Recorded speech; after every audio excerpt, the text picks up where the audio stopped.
November 1983, 6 armed robbers slipped into a maximum security warehouse near Heathrow, hoping to steal over £1 million in cash. I thought to myself, well, you know, are they going to just take the goods and go, or are they going to kill us at the same time? They poured the petrol down over my chest, and I was told in no uncertain terms, if the alarms went off or the police turned up, they'd put a match to me and put a bullet through the back of my head. What they got away with was gold bullion worth a staggering 26 million. But how did they do it? This is the brutal story of the Brinks Mat bullion heist and the hunt for the missing gold.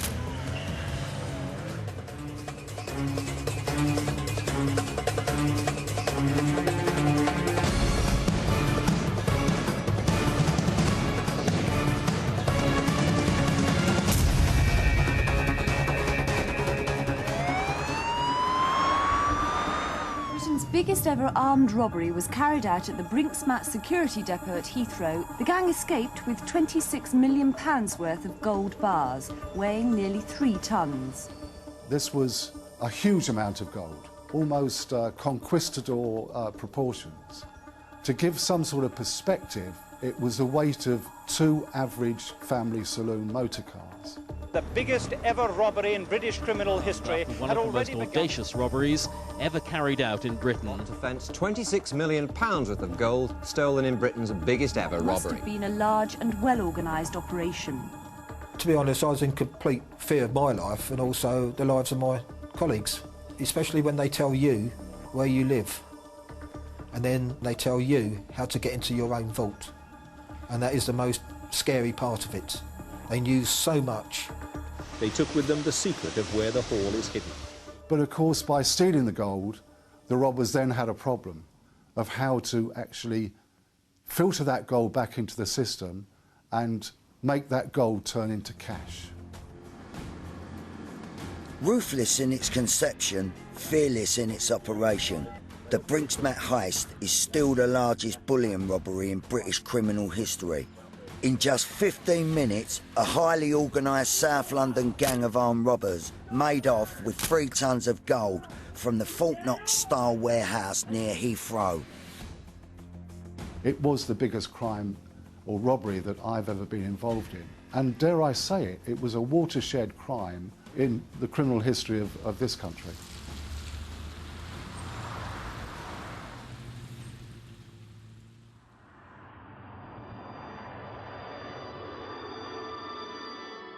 Saturday morning in November 1983, the start of the early morning shift at the Brinks Mat warehouse.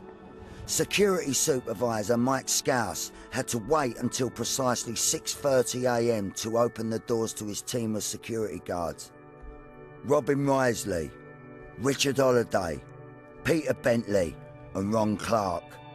Being based at Heathrow Airport, we handled a lot more high-value goods. We handled banknotes, we also handled diamonds, gold bars, precious metals, and anything of high value. Every day was different. Some days it was pennies, other day it was millions. When you pick up, say, £5 million, it doesn't register as £5 million. To be honest, you didn't worry about the value. You worried more about the pound in your back pocket, because the pound in your back pocket belonged to you. Once in, the security guards went about their normal duties. One of the lads was making the tea, as per usual, and the others were getting their bits and pieces together, security equipment, etc.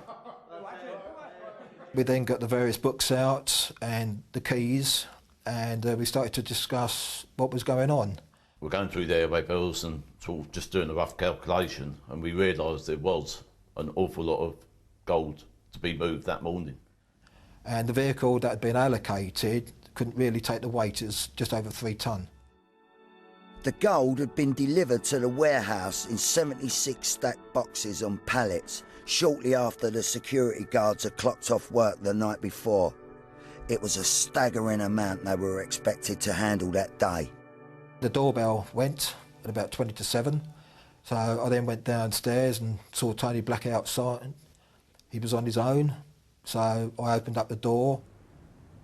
Not for the first time, a 5th member of security, Tony Black, arrived 10 minutes late. He looked a little bit dishevelled, like he'd just got out of bed. His timekeeping wasn't one of the best. No sooner he was upstairs, he said, "Oh, his son dying, to go to the loo. I'm going downstairs." I'm going downstairs. As Mike Scouse busied himself in the radio room trying to figure out how best to transport the gold to the airport, the other security guards were gearing themselves up for the task ahead, but they were all about to have their peace shattered. Tony Black joined me. He was rolling a cigarette. And all of a sudden there's an almighty commotion going on. Next thing, this voice said, "On the floor." And I looked round, and there was a guy with a trilby hat on, with a gun. And I thought, well, what the hell are you doing here? And a hood or bag was placed over the head. I was then asked to put the hands behind the back, and handcuffs were put on quite hard. And then I just laid there. I could hear these tables and chairs being kicked over, and then I just turned round and there's this man running at me with a ski-type balaclava mask on, holding a semi-automatic pistol in his hand. He was yelling at me in no uncertain terms to get down on the floor. And that's when I looked at Tony Black and I just said, "Who the blankety blank's he?" Then next minute, we're both on the floor. I'm handcuffed, hooded, got a good kicking as well. Robin Risley was also getting a similar treatment, but why had the gang singled these two out? Brinks Mat was no ordinary warehouse. It was one of the most secure buildings in Britain, containing 3 of the world's toughest safes. To get to them once inside the warehouse, it was necessary to pass through a locked and alarm vault door, using 2 sets of keys and combination numbers, and then through a gate. Once inside the vault, the safes could only be opened by a further set of keys and combination numbers. The building was protected by several alarm systems. No single employee of Brinks Mat knew which keys and which combination of numbers deactivated all the doors or alarm systems. But these robbers knew exactly who they needed to get to the cash. I think I was able to get my combination to work. Robin wasn't. He gave me his combination and I still couldn't get it off, so then he was forced to do it. They then sat me on a metal box and one man forcibly holding me down with a gun in my ear. You could hear sort of muffled voices downstairs, but again I assumed that it must have been Michael and Robin with the robbers, because they're the 2 most important people in the depot on that morning. I didn't really know what was going on. The codes were changed regularly and without warning, so Scouse and Risley were often required to memorise their half of new combination numbers. Well, inside the vaults we'd got 3 smaller safes. They had a combination number and a key. I had the key and Robin had the combinations, but they'd only just recently been changed and he couldn't remember them. So I could hear matches being struck because Robin had also got petrol on him and I'm sitting soaked in petrol myself. With their patience at breaking point, the robbers were unaware of the huge fortune sat right before their very eyes in the 76 stacked boxes. Instead, they were intent on the 3 large safes containing over £1 million in cash. But Risley was in a panic and simply couldn't remember the combination. I was trying to defuse the situation, so I called out, "Leave me alone, it's like that during the week." With that comment, I was told to everyone else shut up, and I was forced back on the metal box and the gun was forcibly put into my ear, and I was told, "Shut up and stay there." The robbers were getting angrier. Things were just not going according to plan. At that point, they looked around to see what else they could take. But the robbers were about to commit a crime that would rewrite British criminal history.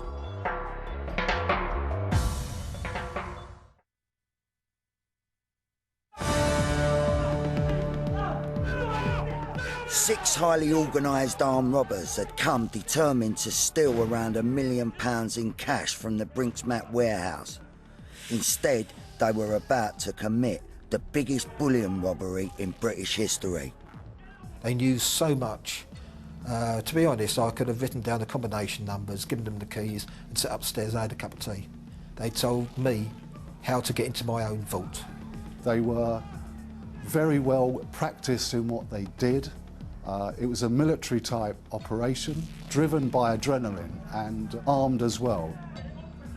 The criminal world in London in the 80s was highly organised.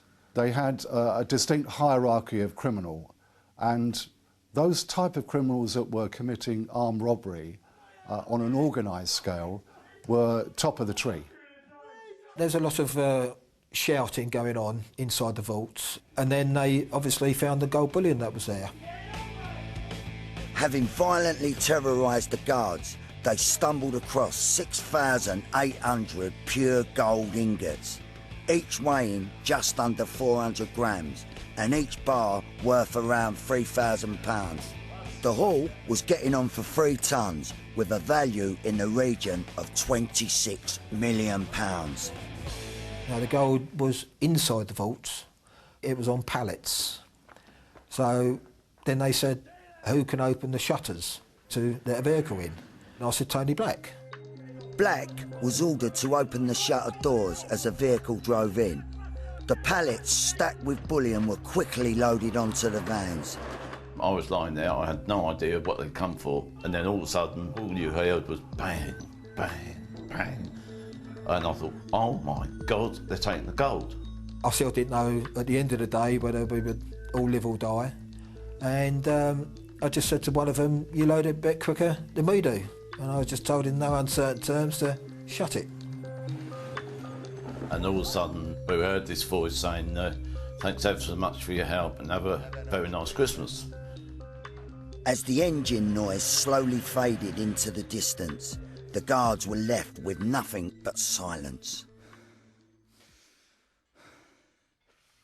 I then gave it a couple of minutes, then I called out to all the lads and all of them answered, so I knew that they were all alive and in one piece sort of thing.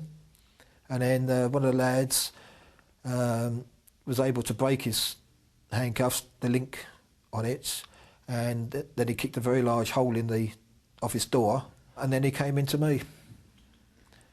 By then he'd, I think, released Tony Black, and then they got some a screwdriver and a hammer, and then they broke my handcuffs. All of a sudden this voice said, keep away from the door, look out. And this size 12 boot came smashing through the door, followed by a head, and it was Peter checking if we were okay. With the alarm raised, a flying squad team led by Detective Inspector Tony Brightwell raced to Brinks Mat. The scene at the warehouse itself, it was in total disarray. There was upturned chairs, there were masks, gags, ropes lying all over the place. There was an unbelievable stench of petrol, where petrol had been poured over the guards. The whole thing was in disarray. I should point out that the robbers had carried out this robbery and got away from the premises in a matter of 15 to 20 minutes. This was high-speed stuff. Crimes such as this cannot happen unless you have someone working for you on the inside. Now, that could be someone that was on duty at that time, it could be another person in the employ of Brinks Mat, or it could be someone that's left the company. But it's right to say that even in the first minutes of us being informed of this crime, we were focusing on an inside agent. As far as the other guards are concerned, and specifically Michael Scouse, it's fair to say that they were regarded from the early moments as being involved. Until they can actually get a suspect or charge a suspect, then basically all 6 of us were suspects. Well, being the key man, not only did I have some of the combinations and the keys, I also had some of the passwords for the alarm companies. So I was number 1 suspect, if you like. Their houses were searched, certain items would have been taken, They would have been interrogated quite forcibly to see if they were involved. They were put through the hoop, make no mistake about it. Instead of being taken to the hospital, I was taken up to Hounslow police station, where they took off all my clothing for forensics. Scouse was under investigation for several days, and it culminated in the flying squad arresting him on suspicion of being involved in this robbery. One would ask me a question and then I would try and answer it, and then one of the others would jump in and said, 5 minutes ago you said. So then my brain would start to backtrack, what did I say 5 minutes ago? Somebody had set me up, and that was what was at the back of my mind, who's done it?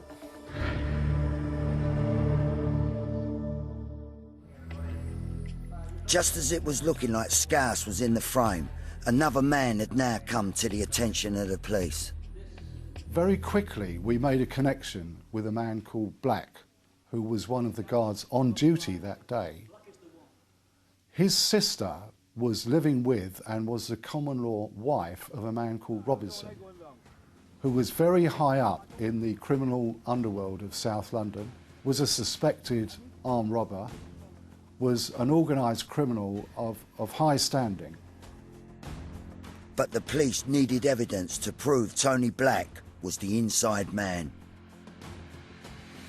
We decided to reconstruct the events, getting each guard in turn to go through their story, but without being able to collaborate with their colleagues. There were numerous flaws in Tony Black's story, that he was claiming to have seen things taking place which he could not possibly have done so. Now, whilst filming this, we, unknown to Black, went through his jacket, which he'd hung over a chair, and removed a personal diary. And we photocopied this diary. This was to become important later. I was assigned to actually interview Black concerning his activities or his involvement on that particular morning, the sequence of events as we built up to the actual golden question, if you like, which was, how often do you see your brother-in-law, Brian Robinson? And at that stage, we introduced his diary, which at that time was totally different to what it had been 2 or 3 days beforehand. Black had tried to disguise his involvement by falsifying his diary entries, but the police were onto him. The cracks were beginning to show as he was made to stew in his cell, but would he tell the truth? Meanwhile, news of the heist had already made headlines around the world. The story shook the global gold market. The hunt for the missing bullion was well underway, but would the gold disappear without a trace?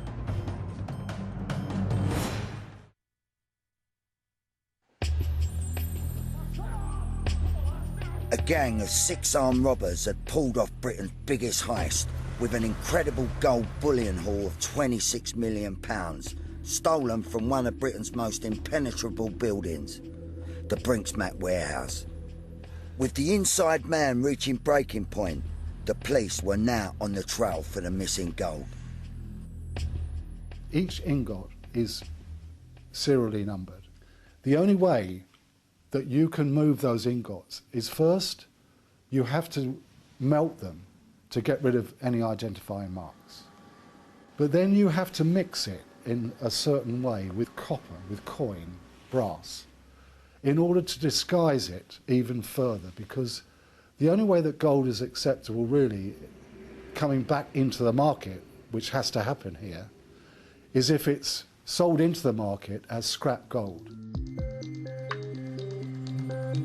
15 days after the robbery, the police got a major tip-off. A man would pick up a smelter from a manufacturer in Worcester, capable of melting 36 kilos of gold bullion at any one time. The police set about following the smelter, but managed to lose track of it. It was a huge blow to the operation. Back at Scotland Yard headquarters, the police were piling the pressure on Black. £26 million worth of gold had been stolen and they desperately needed a confession. It was a very difficult case and really hinged on turning one man, which was Black. So later that evening, when we brought him out of the cell again, we saw a totally different Tony Black. It was then that he said, "I want to tell you the truth." The flying squad now had their man. Black was about to blow the lid on the biggest bullion robbery in history. Yeah, I was involved. Tony Black was a very average type of guy. I would say that he was easily led, easily impressed, but nothing really outstanding about him at all. He always came over as quite an affable type of person. If you had any problems on your car, he used to fix it for you. He'd only met a few people that he knew or could identify regarding the planning of this robbery, which had taken several months. It transpired that Robinson had introduced him to a man called Michael McAvoy and a man called Tony White. So they used to meet under the guise of going fishing at Leyland on the River Thames. Black had told them how many guards would be on duty, where they would be at any particular time, where the safes were, who the guards were that had the combination numbers to get into these safes. Explicit detail, detail without which you couldn't possibly have carried out this crime. To the day of the robbery, Black had overslept and panicked that he couldn't get to the warehouse in time, so he was late arriving for work. And in fact, he had met the robbers as they waited to get into the premises. Prior to the armed robbers bursting through the door, he had excused himself and gone downstairs to the toilet. He obviously, at that time, was helping the robbers into the premises. Tony Black had committed the ultimate betrayal, putting the lives of his colleagues on the line. I was still in bed because of my blisters. I couldn't do anything. And I was out of bed, television on, and I sat there and I shook and I shook and I shook. I was absolutely shocked. The legs went. I managed to stand upright. I don't know how, but I managed to stay upright. And looking back now, I felt sick at that time, more sick than I did on the day of the robbery.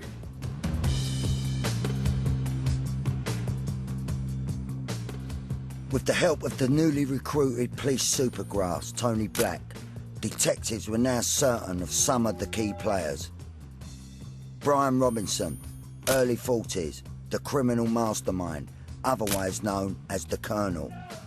Mickey McAvoy, late 30s, 5'8", and leader of the attack team. Tony White, close on 40, foot soldier, built to cause trouble, serious trouble.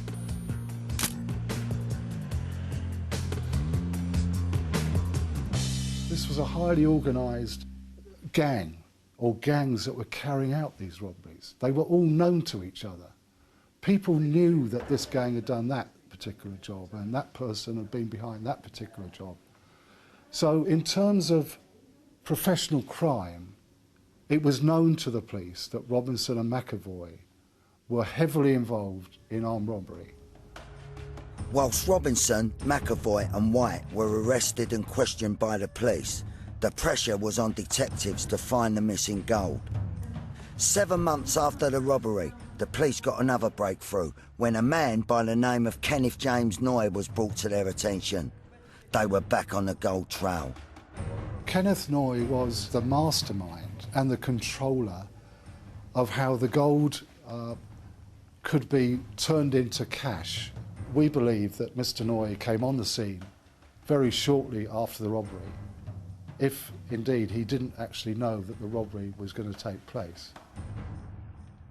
Noy was another high-ranking wealthy criminal with an established background in money laundering. Noy had travelled to Jersey and had purchased 11 gold bars, exactly the same weight as the gold bars that had been stolen from the Brinks Mat robbery. Each gold bar purchased in that way comes with a certificate of ownership. and each bar is serially numbered. Those bars never left Jersey. Thank you. Pleasure doing business. Thank you. But what Noy was obviously doing was buying those gold bars to get the documentation that went with those gold bars, so that he could move 11 gold bars from the bullion robbery around at any one time without raising suspicion should he be questioned or stopped. Despite Noy's best efforts to avoid any suspicion, he was very much on the flying squad's radar. Undercover police officers were watching Noy having secret meetings with a man called Brian Reeder. Reeder was calling at Noy's premises on an almost daily basis. And every time these two met, we ascertained that a very heavy bag was going from Noy to Reeder. Now, my team worked on this for several days and eventually followed Reeder to Hatton Garden. From there, they saw the same bags being taken down to Bristol, to a company called Scadlin. It was their job to then mix it with base metal, copper, brass, to give it the appearance, if they could, of scrap gold, and then sell it on the open market. And invariably, in this case particularly, a lot of this gold actually ended up back with Johnson Matthey, the people that originally lost the gold in the first place.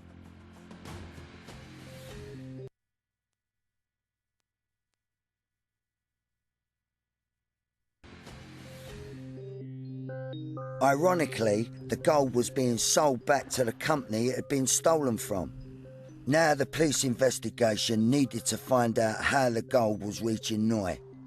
Was it coming from one or more sources, or did Noy already have all the gold? With Tony Black now on board as a police supergrass, they lent on him to reveal more. We asked him, where would the gold have gone to? Had you met any of the robbers in between us arresting you a week later and the robbery itself? And he said no, and I believed him. It was counterproductive for the robbers to actually meet him after the event. They wouldn't necessarily tell him where they'd stashed the gold. Instead, Black's first test as a police supergrass was to come in the form of an ID parade. Black would have to go and touch the likes of McAvoy on the shoulder and identify him as being involved in the Brinks Mat robbery. And as Black approached him to touch him on the shoulder, he hit Black full in the face. Now that was intimidation. But thankfully Black came through that. Black then went on to identify Robinson and White in separate lineups. Black was sent to trial at the Old Bailey. He was sentenced to 6 years in prison for his part in the Brinks Mat heist. He then testified 8 months later along with Mike Scouse against Robinson, McAvoy and White, who had pleaded not guilty at the Old Bailey for the armed robbery of Brinks Mat. It was very tense in there. They were only a few feet away. They were surrounded by police officers and prison officers. I think they were trying to stare me out. The jury found Robinson and McAvoy guilty, sentencing each of them to 25 years in prison. I was quite pleased that they got a long sentence because the amount of violence and what they were capable of to myself and to the rest of the crew, they got what they deserved, to be honest. But the jury weren't convinced of Tony White's involvement. Tony White was acquitted by a hair's whisker. And whiskers are the right word to use because his involvement came down to whether he had a beard on a particular day when he met Black. The jury chose to believe his version of events and he was acquitted. With 3 of the criminals banged up, but still no gold, the police were under huge pressure. But what was about to happen next would have the most shocking impact on their investigation.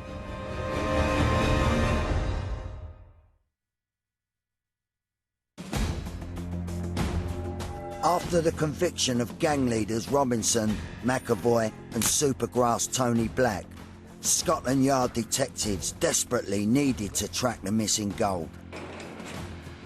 They had already established that from Kenneth Noye's house in West Kingsdown, Kent, Brian Reeder was collecting the gold and delivering it to a small office in Hatton Gardens, London. From there, the gold was being transported down to Bedminster, near Bristol, to a small bullion company called Scadlin, where it was bought, smelted and resold back to the open market as scrap gold. Now, a huge amount of cash, obviously, would be generated by disposing of this amount of gold. Scadlin, obviously, would have to pay for this gold. And they were a very small operation in a very small suburb/village on the outskirts of Bristol. In a 6-month period between August 1984 and January 1985, Scadlin had disposed of a staggering £13 million in gold. They'd risen from the verge of bankruptcy to one of the primary dealers outside the main Johnson & Matthey in scrap gold.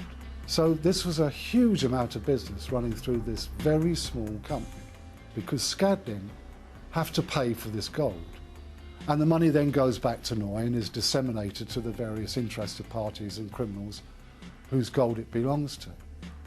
Now, in order to do that, they relied on a very small bank, a local bank, a branch bank, and this bank had to generate large amounts of cash on almost a daily basis.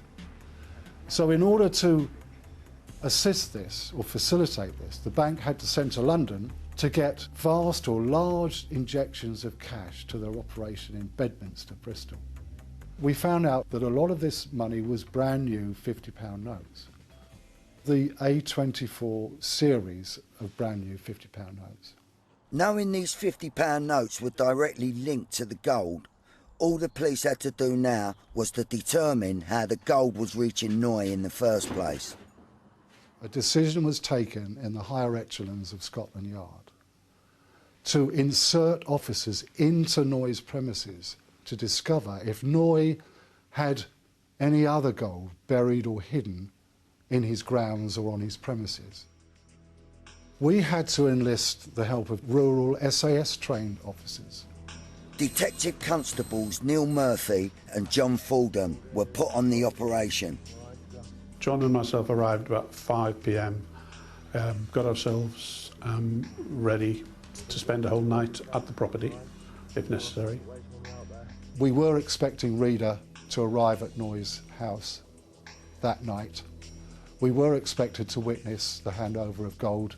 And we were given the signal to enter the property.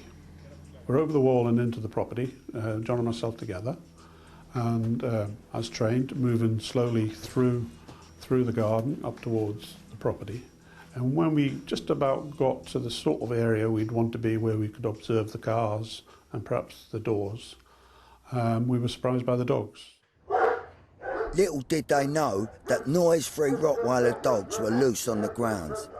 Afraid the dogs were going to blow their cover, Neil Murphy decided they should call a stop to the operation for that night. I gave John a nod and I started to move away to leave the property. And when I got to the fence, which was about 20 yards away, I climbed up using a tree. I was able to climb up onto the fence, and I knew once I dropped down the other side, I was totally safe. I assumed John had done something very similar and was somewhere else on the property. We couldn't talk to each other on the radio because we didn't want to make any noise. And I paused for a few seconds while I was on the fence, looked back towards where I last saw John, and the torches were in that area, and the dogs were still barking. So I shouted, trying to get Noye and Reeder to make a decision to leave. I shouted at them to shut the dogs up, pretending to be one of the neighbours of the properties where I was standing next to. Then the torch started to come my way a little bit, come towards me. So because of that, I made a decision to leave the property, and I jumped down into the garden and made my way back towards the front of the property. Murphy had aborted the mission, but something was wrong. There was no sign of his colleague. I got in a position where I could best see what was happening, and I could see two men standing over someone who was obviously on the ground. One of them shouted something about blowing your head off, and it was at that point that I realised this is a shotgun he's got. And I transmitted that to the guys listening, and the signal was given immediately then to enter the property. With their surveillance operation blown, the flying squad burst onto Noy's grounds. One of the officers from the flying squad and one of the officers who we'd taken over from, one of the surveillance officers, were looking after John, and one of the guys told me, looks like he's been stabbed. And I remember saying to the ambulanceman that, you know, well, he's breathing, and I was actually feeling very positive. But the ambulanceman said, no, he's not breathing, it's the oxygen we're giving him is pushing his chest out, doing the breathing for him. We were in like a waiting room in the casualty at the hospital. One of the senior officers came into the room and told us that John had died. That's how we found out. John Fordham died of 11 stab wounds after a ferocious attack. Kenneth Noy was arrested at the scene. Reader was arrested fleeing from the property. But from the police point of view, simply because of his professionalism, he was a huge loss, and there was a big empty hole. I can't talk about that. I mean, everyone was obviously devastated at the death of DC Fordham, and the whole inquiry, if you like, had been turned on its head as a result.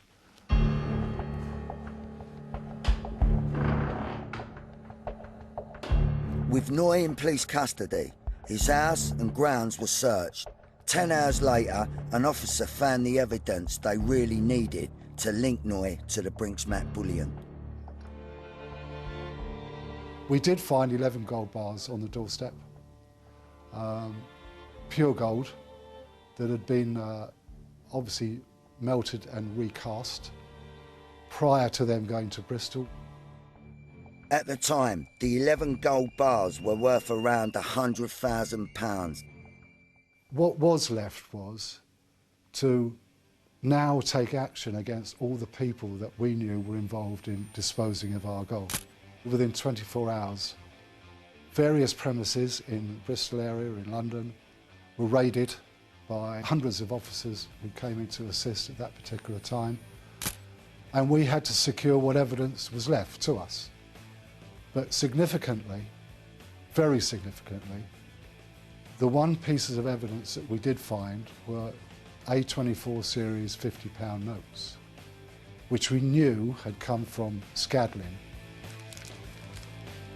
With Noy's property raided and the gold and £50 notes found on his premises, D.I. Brightwell turned his attention to questioning Noy. Immediately, Noy engaged me in a Masonic hand signal, and I recognised this, and I looked at him and thought immediately to myself that here is a man that's trying to ingratiate himself with me, thinks that I'll be able to help him, and is obviously looking to do business, as it were. In ordinary circumstances, if John Fordham had not been killed, I would have been delighted to talk to this guy, to do a deal, as it were, with him, because he knew where the gold was coming from. But I knew, because a copper had been killed, that there was no way that this could happen. And as soon as he learnt of my feelings on that, he really showed a different side of himself, but I could see the aggression building in him. With no deal struck, the police found it almost impossible to get any more information on the gold trail. 10 months later, Noy stood trial at the Old Bailey for the murder of DC John Fordham. I knew that Noy had probably one of the best criminal barristers that I've ever come up against in my time in the police. I understand that the jury were taken down a Hollywood cottage at night to replicate these conditions, and basically put the question to them, how would you react if you'd have confronted someone, as John Fordham was, dressed in black, blacked out face, in the middle of the night? How would you have reacted? Would you have acted in self-defence? And the jury chose to go down that route where they agreed it was self-defence and acquitted him of murder. John Fordham, when all said and done, was unarmed. As I've always said, the 11 stab wounds is not self-defence. That's a frenzied attack. It was a confident Noy who strolled back into the Old Bailey 5 months after his acquittal for the murder of John Fordham. This time he was facing charges for handling the Brinks Mat bullion and a second charge of conspiracy to evade VAT. Would Noy be able to walk free this time? First and foremost, we have to convince the jury that this gold is from the Brinks Mat robbery. And we do that by proving that it's fine gold, i.e. the 4 nines gold, 99.99% gold. Now, once you've done that, you're halfway there to proving circumstantially that this gold, although the numbers had been obliterated from it and any identifying mark taken off it, must have come from the bullion robbery.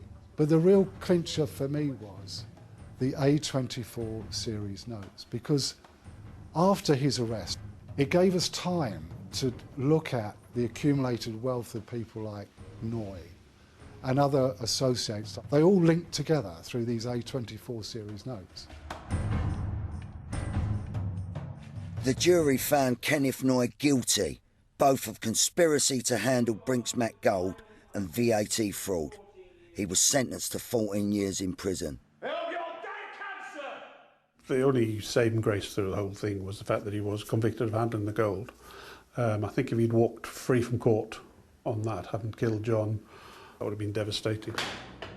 When I was told that he'd been convicted of handling the gold at least and got the maximum sentence of 14 years, I was delighted to hear that. In fact, I was shaking, just shaking with, trembling with excitement that at last he had his comeuppance and he was going away. Scadlin boss Garth Chappell was sentenced to 10 years, whilst Brian Reeder was jailed for 9. But despite years of police work, the greatest unanswered question of the heist still remains. What happened to the rest of the gold? We knew that the chances of us ever recovering any more gold were minimal, because our lines of inquiry regarding gold and how it was getting to Noy's house unfortunately had died with John Fordham, and there was no way that we could reconstitute that investigation. The route would now be dead and buried. The gold may have gone, but for those involved, the scars still remain. The only place I ever imagined that I would be involved in the robbery would be outside doing what we would call a bank move. I never once imagined a robbery would take place at the depot. Well, I say that was my second. I had another 2 after that. And then in the end, I thought it was time to get out before I was carried out feet first. You sit there and you look around people and you think, even after the robbery, I mean, the guys that were here then, you look around them and you think, can I trust you? Yeah. As far as I'm concerned, Tony Black is a scum of the earth for what he did to myself and to my colleagues, but also our families. And I hope he rots in hell.